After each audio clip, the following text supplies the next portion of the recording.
When you first read the screenplay, what did you think about it? Well, I thought it was one of the more original and exciting stories that I've ever come across. I did rather arrogantly assume that it must all be Hollywood mumbo jumbo, and then researched a little bit. You know, I think I just Googled the singularity, and eyes were firmly opened, and realised that there's not a part of this movie that isn't rooted in fact, whether it's nanotechnology or the notion of computer surpassing human intelligence, becoming sentient, consciousness, neuroscientific research. It's all spot on, it's all accurate, and there's somebody out there working towards making this technology a reality. And that to me was thrilling, because I thought that it's something that raises a lot of philosophical, ethical questions. And I felt when I read the script that I was thinking about it, and therefore thought, well, this movie will be exciting for people because it will start a debate about that, which is an important one. Well, your character's right in the thick of it. I mean, there's a moral issue here. Yeah.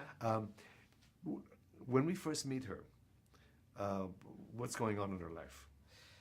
Well, she's fundamentally happy. She has a great, when we first meet her, she has a really one of the great marriages that people, you know, she's part of a couple that people think are the great, you know, are really perfect. They're perfectly matched. They work together.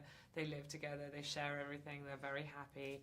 You know, they're working on this technology, and then her world gets turned upside down when her husband is his life is taken away from him very early and unexpectedly, and in a moment of, she sort of has a breakdown. You know, she basically has a breakdown, which lasts for the rest of the movie.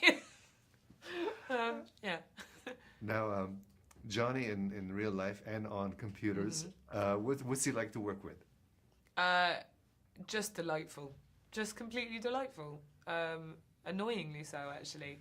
He's incredibly charismatic and brilliant and can talk about anything. I mean, really, he knows so much about so many things, books and music and Lord knows what, and so it's fascinating.